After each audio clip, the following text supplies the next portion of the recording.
Hey everybody, welcome to the Filmbox Podcast, the number 212th ranked podcast on Apple Podcasts for film and TV reviews.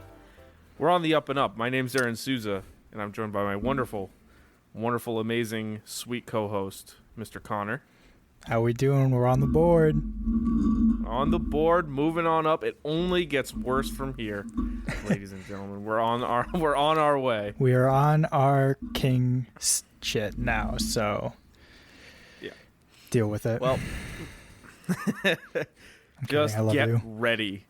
So we had a full slate of content for you here today, but much like our favorite streaming services, we're throwing that all away to do something completely different. Great start. Well, so obviously, if you haven't been keeping up in the news, HBO Max done made a mess up. They did a thing. They made some decisions, and included in those decisions, they axed a bunch of their projects. They got rid of a bunch of stuff off their streaming services and are shutting down HBO Max and laying off 70% of the staff there. So everything's going great. Yep. No, it's literally that meme of the little guy drinking coffee with everything on fire around him. Yeah, That's just how HBO is right now. Yeah, so it is a long story that I don't think we're smart enough to simplify. Yeah, we'll do our best to wade through most of what's going on because it's actually really important. Yeah, because a lot happened. Obviously, the news that Aaron is referring to, as well as HBO falling apart, is the Batgirl movie and the Scoob sequel have been canceled. Yep. And Batgirl was almost done. Like, they had finished filming, aside from reshoots. Yep, they finished filming. They were in post-production. They were doing test screenings.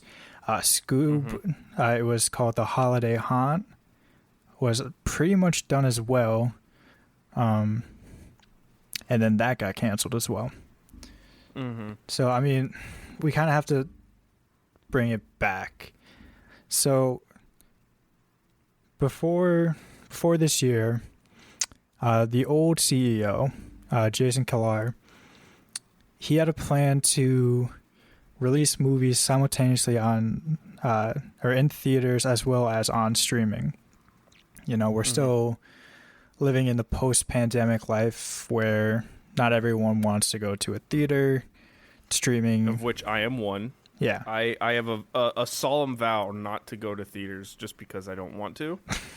So I wait for everything on streaming. Yeah, so his plan was to release movies on both places, on HBO Max and in theaters, to accommodate the largest audience possible. Not everyone was a huge fan of it. There were some producers, directors who maybe they had incentives tied to, or obviously they wanted their movie to crush it at the box office, rake in a ton of money, and can't do that if it's also going to be streaming for like $10.99, even though I'm sure they get their cut. But yeah, and it's important to know that, like, after some time, or recently, Warner Brothers, who owns HBO, combined with Discovery, they merged, and that CEO, David Zaslav, the CEO from old Warner Bros.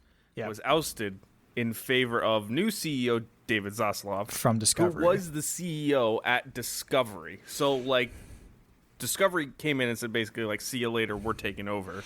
Yeah, they say merger, but it was like a door's right there, buddy. Yeah. Yeah, it's like, all right, see you later. Have fun. And so what we're finding now is Zaslav has canned HBO Max and has decided to come out with a whole new streaming service that combines HBO Max and Discovery Plus in one of the most sexist earnings calls I have ever heard in my life. It I don't know if you want to say the things that were said there. Basically, he was trying to describe the differences between HBO Max and Discovery, and Yep. it wasn't the most delicate way of putting it. I don't know if you have that pulled up. Yeah, basically, like they said that they went through like the differences between what HBO was, HBO Max, and what Discovery Plus, their streaming service, was. And it was like HBO Max is a male-centric audience, home of like story-based programs and fandoms and all that kind of stuff. Appointment viewing. Right, appointment viewing, this kind of stuff. Whereas Discovery Plus was more female-centric, and it was home of the quote-unquote genre-dumb and like reality TV versus scripted TV, and all this stuff is like viewing. You're literally saying that women hate scripted shows. They want to watch reality TV all the time. It was really making it sound like women are going to be around the house a lot. They could put this on in the background, and they don't have to be like sit in your chair type viewing. It's more casual. It's like, really, dude? Like in 2022? Like it's that's coded. That's the vibe we're going with. It's not what you want to hear. It's not what you want to say. Yeah, so HBO Max has laid off, or is going to be laying off 70% of their staff, shutting down the current service, HBO Max, which is a shame because it was a great service. I mean, HBO Max was awesome. Yeah. The HBO like exclusive content is like, I don't even know. It's a tier of its own. Like the next Netflix exclusive stuff, it can be hit or miss. Sometimes you get like a Stranger Things. Other times you get a show that flames out before season 1 even finishes. But HBO Max was like, you could feel that they had a much heavier investment in each project. Like even if you look at like Game of Thrones, that it honestly felt like a movie each episode, just with the amount of money going into like cinematography and like the settings and whatnot. It was, you could tell there was a lot put into it. So you might be asking yourself, well, what does this matter? I mean, all the streaming service is still going to be there, just going to be different. Well, there are some changes that are coming with this merger, namely that HBO Max is canceling all of their scripted TV shows. So, and I need to make sure that it's understood that it's HBO Max's TV shows, so not your HBO shows like Euphoria, Game of Thrones, even though that's over. Those kind of shows like are HBO entities. HBO Max entities are, a little bit different. Those are, those were made by HBO Max. Those shows all getting canned. Every single scripted show is getting axed. Yeah, and which is a real shame. Maybe if you're wondering, like, why can't they just kind of bring them over? Something called money. Yeah. So along with all these changes, David Zaslav has said that they are canning these shows and getting rid of a bunch of HBO Max originals and stuff like that, including Batgirl and Scoob, to write them off on their taxes, which means that once that happens, no those longer entities can never, ever, ever be shown on any service anywhere ever again. They can't be sold for profit. So, right. Unless they want to, I forget if they just want to be put on like one of those pirating sites, which we do not endorse. No, never endorse that. Never endorse watching shows. Absolutely never. Or movies that you can't legally watch. Absolutely not. Ever. Don't do it. It's terrible. Don't Don't watch art. Don't enjoy your favorite piece of art. Just pay these super, super poor billionaires and millionaires to see shows that they don't really care about. Apparently, they'll just get rid of whenever they want. But yeah, so they're looking to take off a lot of their movies, shows that are underperforming, to be used for like tax cuts and whatnot. And so, Yeah. in the instance of the Batgirl movie, the budget was around 70 to 80 million, but that was before COVID, and they had to do reshoots and extend everything, which brought the budget up to about 90-ish mil, around there. Mm-hmm. And again, as we said, it was pretty much done. Like, it was in like deep post production. They had been doing test screenings. I'd heard that like it wasn't great from like the test viewers' opinions. Yeah, but also it's not bad enough where it's like, I don't think we could put this out. But it's not fully finished at that point. Like, exactly. You go back to when we talked about Star Wars. The original Star Wars test screenings were terrible. Mm-hmm. I mean, people thought it was going to be the worst movie ever made. But reshoots happen and more editing and changes happen, and it becomes a good movie. Yeah.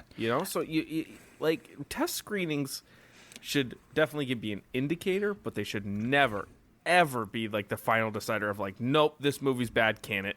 It's kind of like polling. Like, yeah, you can get a general idea of how the public is feeling, but you're only taking like this small sample size, so you don't know. I mean, for Christ's sakes, Morbius got 2 releases, and that honestly might be one of the worst movies I've seen. Not even just this year.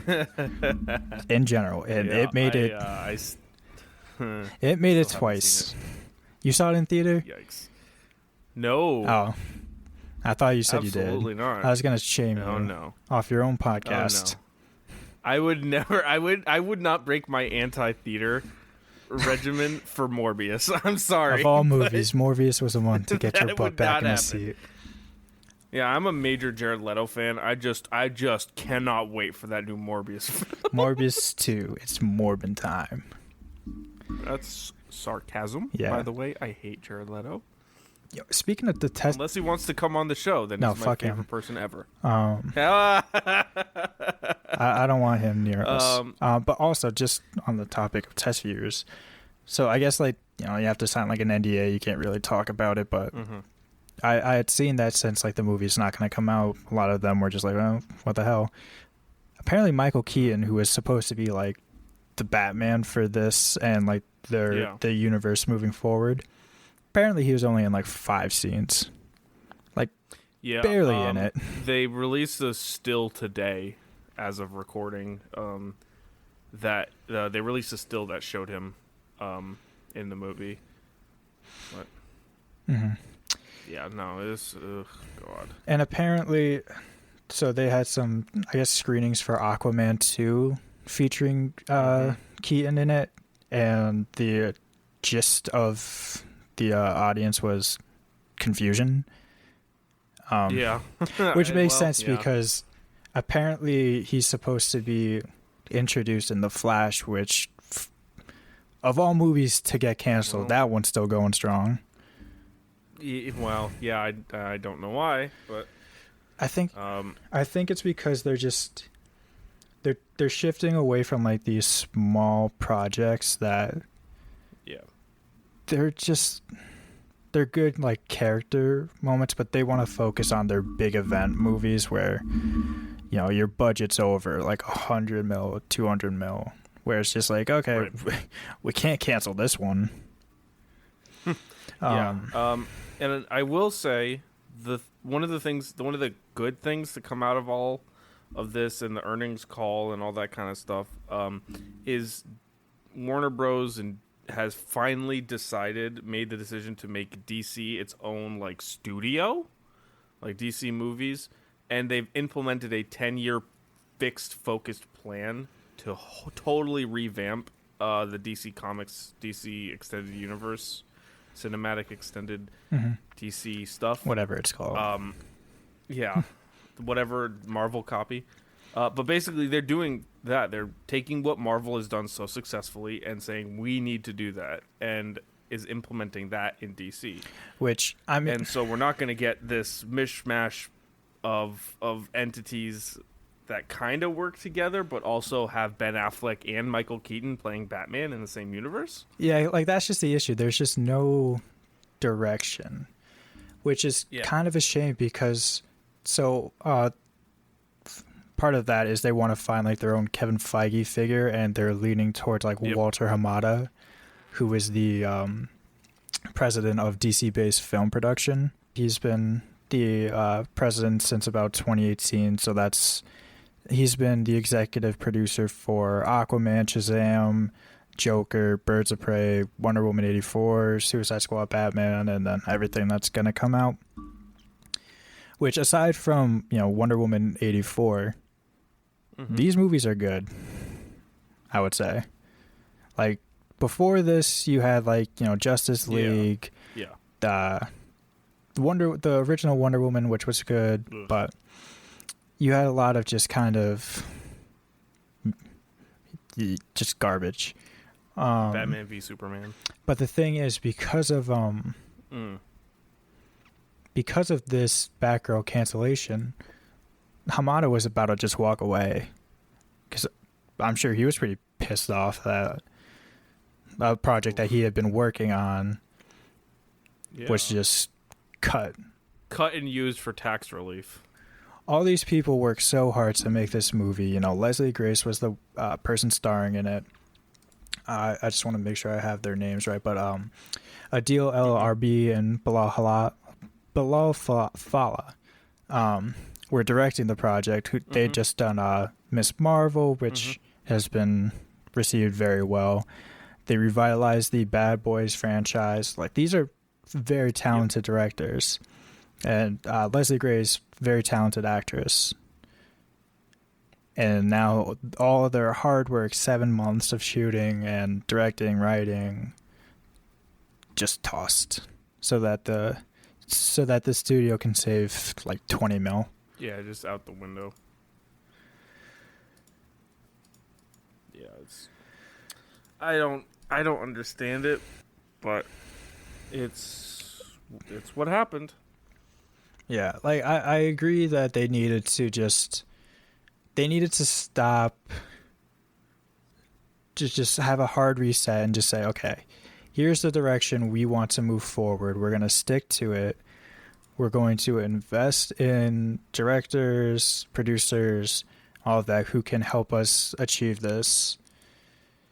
It just sucks that it happened now after a movie was about to be like marketed for release, and now the world will never see it. Yep. Sad stuff. But yeah, so it'll be interesting to see what happens in the coming days.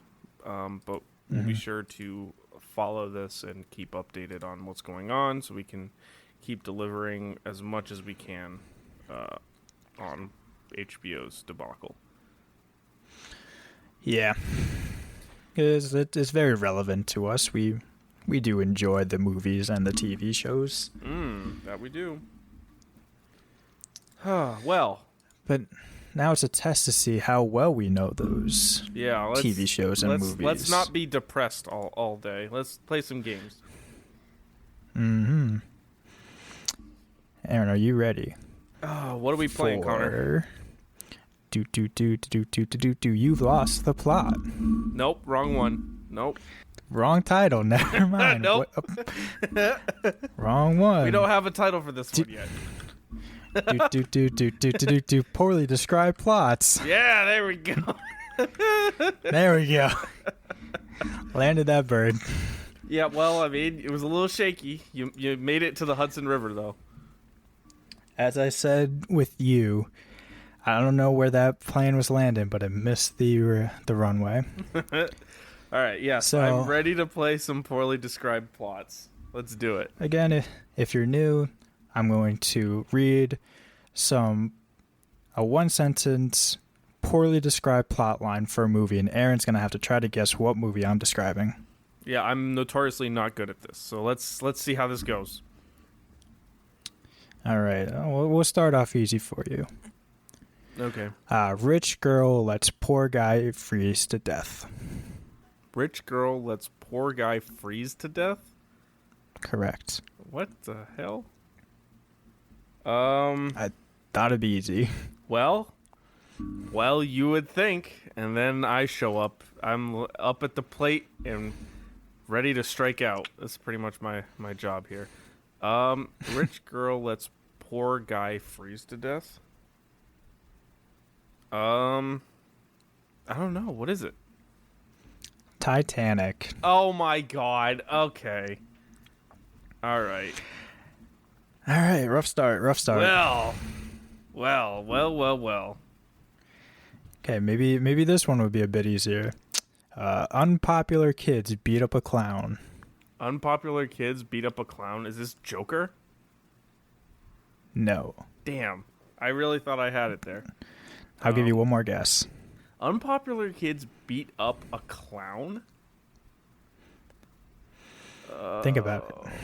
Well, I'm thinking about clowns. I only know a couple clown movies. So this should be easy then. Well, I've got is this like The Dark Knight? Are you serious? What is this? It's It. Oh my god. Duh. All right. I had Joker, Dark Knight, and Killer Clowns from Outer Space. Those were the three that I was thinking. Oh my god. Like I said, I'm notoriously bad at this. All right. Single dad tries to solve world hunger with his rock collection. What the hell?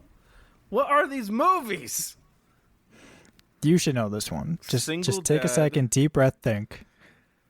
Whew. Getting in my zen. All right, ready? Single dad tries to solve world hunger with his rock collection. Rock collection. Rock collection. Rock as in Dwayne The Rock Johnson collection? Nope. You're thinking too deep about it. Oh boy. What's another word for rock? Stone. What has stones?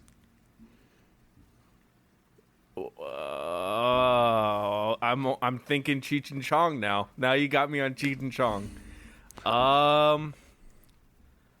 It's not that deep. It's not that deep, and I'm not getting it. Oh God! I'm sorry for you guys listening at home. You're probably just screaming it. You can at me on Twitter at the Filmbox Podcast and tell me what an idiot I am. Do you need another hint? No. Okay, good. This guy solves world hunger with his rock collection. Tries to solve world hunger with his rock collection. I don't know. Oh boy, Aaron, that's Avengers Infinity War. Oh my god, that's so stupid. Oh my god. Oh, okay. Jesus. You have man. I have a couple more, but I don't. Well, I need. You gotta get one. You need to get one. Once you get here. one, we'll stop. Oh God, we might be here all day. If I have 6, if you can't get it in these last 3, we're canceling the bet. Oh God. Okay, here we go. All right. Dad picks up his daughter from abroad. From abroad. Come on. Dad picks up his daughter from abroad. Jesus Christ, I'm so bad at this. Oh my God.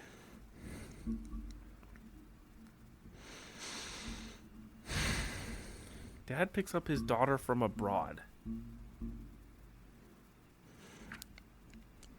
I don't know. I don't know. Man, I wish we had our cameras on because I want to see just the steam pouring out of your ears. It's like it's Taken. Oh my God, dude! So stupid. You are. All right. Here we go. Here's another one. Woman murders other woman for sparkly shoes. Oh, that's the Wizard of Oz.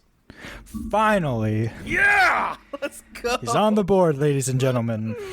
And I got that one. Wizard of Oz. All right, here's your bonus one, just because might as well. It took you 5 to get your first correct.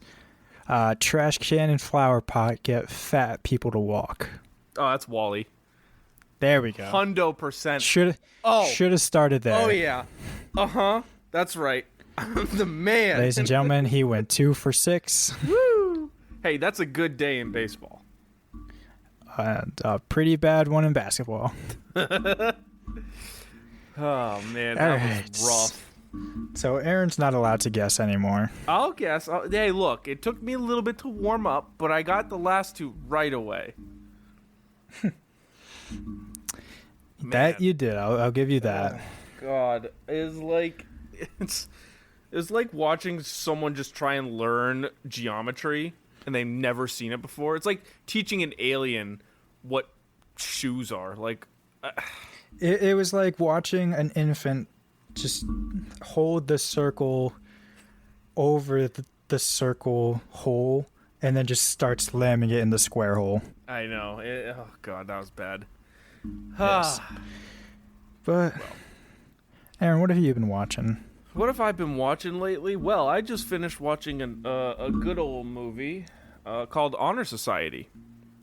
Ooh, tell me about it. Yeah, so Honor Society is a movie that just came out very, very recently on Paramount Plus. It's a Paramount Plus exclusive.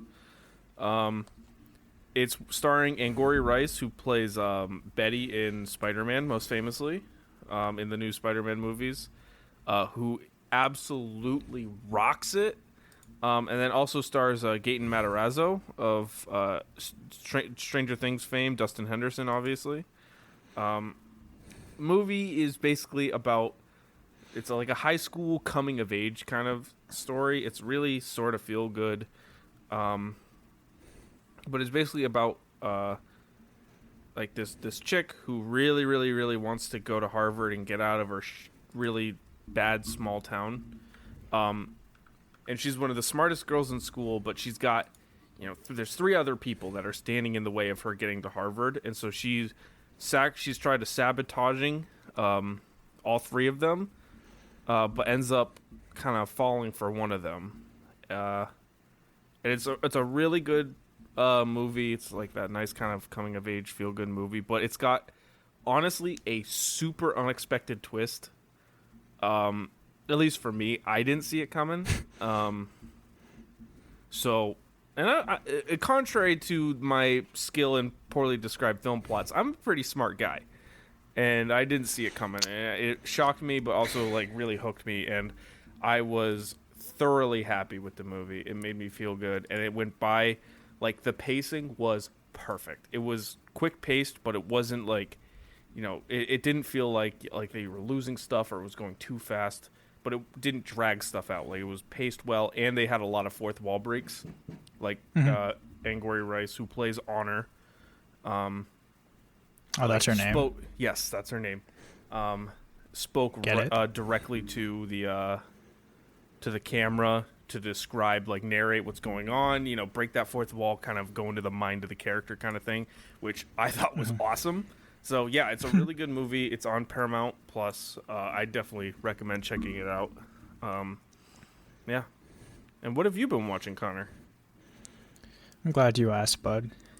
I recently watched the movie Prey, which came out, I want to say today, on Hulu. Nice. It is the 5th Predator movie in their little franchise that started way, way back in 1987 with good old Arnie. Good old Arnie. And the wasn't that the movie? I've never seen Predator, so get off me. But wasn't that the one where they did the bro thing with where they were like shake hands with all their muscles? Meme, yeah. Yeah, that meme, that's yeah. Predator. That you don't even need to see that. Just you've seen that meme, you've seen the movie. No, I'm kidding. Predator was a good movie. Every other Predator that came out hasn't been as good. But this movie, Prey, is really good. Is it? It is. A lot of people are saying that this is even better than the original. So, this is a prequel, per se, to the original, which takes place, I believe it was 1719. and it focuses on this Comanche tribe, which also this entire cast is accurately portrayed by Native Americans, which great representation Props there. to I them, feel like a lot of times they would just try to sneak some people who don't belong in a movie like this in, but no, and I think they portrayed the culture very well. You can see just how resourceful the main character, her name is Naru, but she's played by Amber Midthunder. You can see just how that resourceful is the best she name is. I've ever heard. I'm sorry, that is an amazing name. So yeah, Amber Midthunder, she's a star. You also have Dakota Beavers, who plays her brother. And then Dan DeLigro, I think is how you pronounce his name. I believe he's a former basketball player, just about 6'9".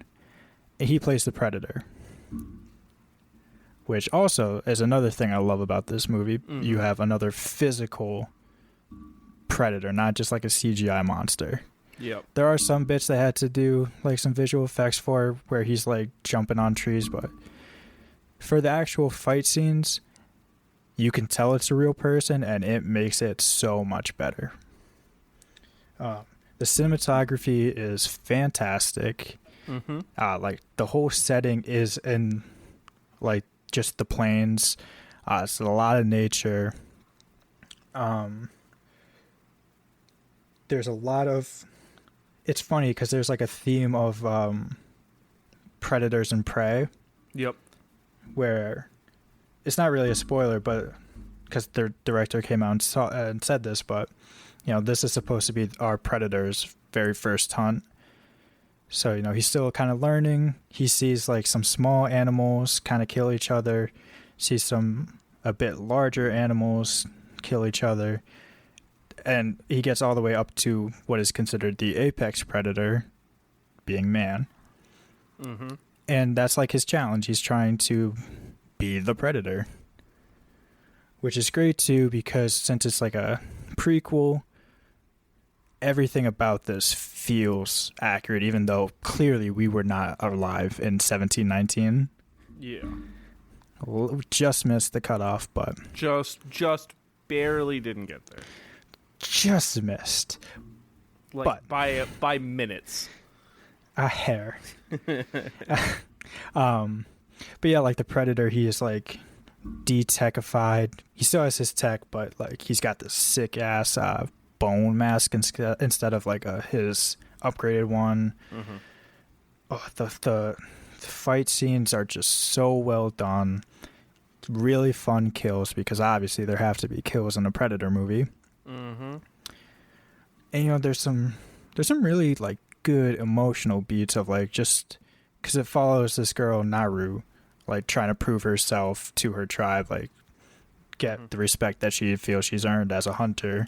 She is absolutely sick. She's cracked with a machete, or not a machete, a hatchet. Like 360 no scoping dudes. Nice. I really recommend anyone out there listening to watch this movie. It's free, or it's on Hulu, so it's not technically free, but it is worth your time. Interesting. Sounds fun. It is so much fun. Yeah, I'm not necessarily a huge horror guy, although it's been growing on me a lot lately. But it sounds I'll like say a fun this: movie. it's not like a traditional horror movie. Like, it's not. There's no real jump scares. It's more like just thriller kind. It's tense because you can kind of imagine how a story like this goes, but even knowing that, you still are like kind of on edge every time you see like the Predator show up or anything like that, because he is just brutal. Mm-hmm. And that's what I love to see. Yeah, no, it sounds like fun. So 2 movies that just recently came out. They're on streaming. Go check them out. Wildly different spectrum. Do it. Wildly different spectrum of movies. But yeah, one will make you feel good. One will give you goosebumps. Yeah, we are 2 halves of a whole person here on the Filmbox podcast. We are very diverse. Yes, indeed. All right. Well, I wanna finish us off here with a news segment, a fun news segment that I'm lovingly calling "Pay the Tab." And this is not movie related. This is what's happening in big brand food, because there's some crazy news out there that's always happening in the food industry, and I love food, so I want to talk about it. So, if you haven't heard, if you've been living under a rock like a heathen, Klondike did just the most egregious thing, and they canceled the Choco Taco. Choco Taco's gone. They did what? Yeah, they canceled the Choco Taco. Can you believe it? In the year of our Savior, they got rid of it. Yeah, so they tweeted out in a series of tweets, we know this may be disappointing news, but we're excited to continue offering our range of delicious frozen treats. And they've also said that they've experienced an unprecedented spike in demand across the entire portfolio over the past few years, and had to make very tough decisions to ensure availability of our full portfolio nationwide. So they cut one of the best treats on the menu, the Choco Taco. And don't come at me and say that it's bad, because it's not. It's literally a taco ice cream. What can be better than that? Ice cream tacos. There you go. But there's a heartfelt good twist to this story here. As with any good movie, there's always a heartfelt twist. And there was such public outcry that that Klondike has now said, "Well, wait a minute. Well, we might actually bring it back. Don't worry. It's not. It might. It might not be gone forever." Yeah, they're like, "Oh, wait. You guys still want it? You willing to pay for it?" Yep. So they've said maybe it'll come back in the next 2 years. Basically, that's what they've said. A very, very open timeline there. It's maybe it'll come back. We'll see. So there's hope at the end of the tunnel. It's some good stuff.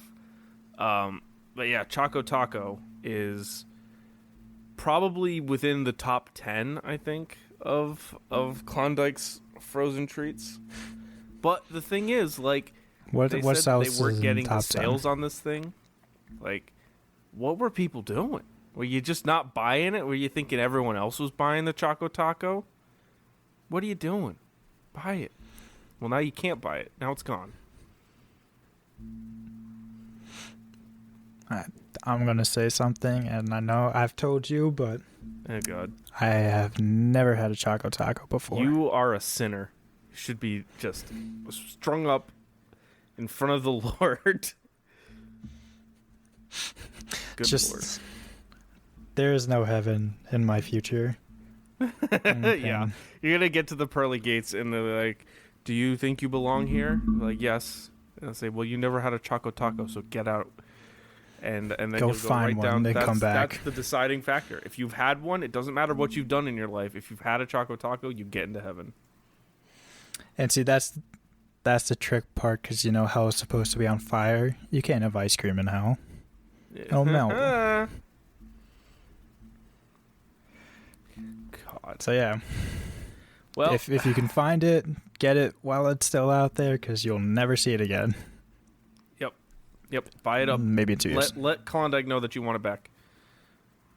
Yeah, tweet at them. Well, I've got a joke for you. I know I said I wanted to do this at the end of our podcast and then haven't done it for a little bit, but I've got a dad joke for you. Okay. Are you ready?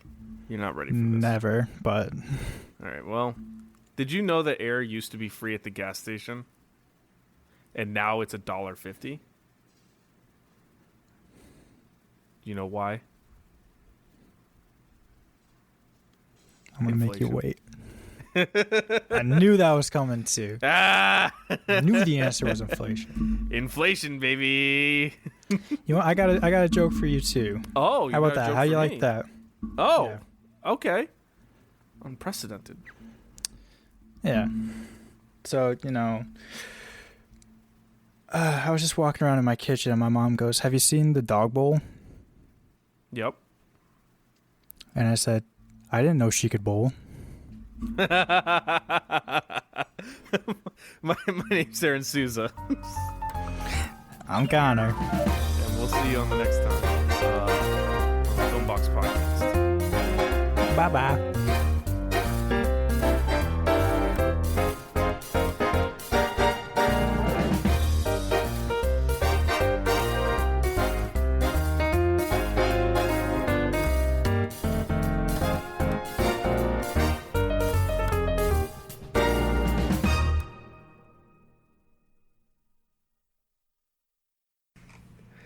Today's a great day to start your own podcast. Whether you're looking for a new marketing channel, have a message you want to share with the world, or just think it'd be fun to have your own talk show, podcasting is an easy, inexpensive, and fun way to expand your reach online. Buzzsprout is hands down the easiest way and the best way to launch, promote, and track your podcasts. Your shows can be online and listed in all the major podcast directories like Apple Podcasts, Spotify, Google Podcasts, and even more within minutes of finishing your recording. Podcasting isn't hard when you have the right partners, and the team at Buzzsprout is passionate about helping you succeed. Join over 100,000 podcasters already using Buzzsprout to get their message out to the world. Let's create something great together. Following the link in the show notes lets Buzzsprout know we sent you, as well as getting you a $20 Amazon gift card if you sign up for a paid plan, and it helps support our show. We use Buzzsprout, and honestly, it's really great. I use it to track all of our where we're being listed. We get our own website. It's really just a fantastic service, and I would recommend it to anyone that's interested in starting a podcast. Buzzsprout helps you get your show listed on every major podcast platform. That takes one of the hardest steps in creating a podcast out of the equation for you, thanks to Buzzsprout's help. And if you want to upgrade, Buzzsprout has tons of guides to help you find the right equipment at the right price. Plus, it helps you navigate how to do things, how to market your show, how to make money off your show, how to do all sorts of stuff. It's all right there for you to use. Honestly, it's not hard when you have the right partners, and Buzzsprout is absolutely one of the best partners you can have out there. They care about you. They're passionate about helping you succeed with your show. So if you're interested in signing up for Buzzsprout, use the link in the description of the show here. Like we said, it'll get you a $20 Amazon gift card. And it supports us, and we appreciate it greatly. And now, back to the show. Ooh.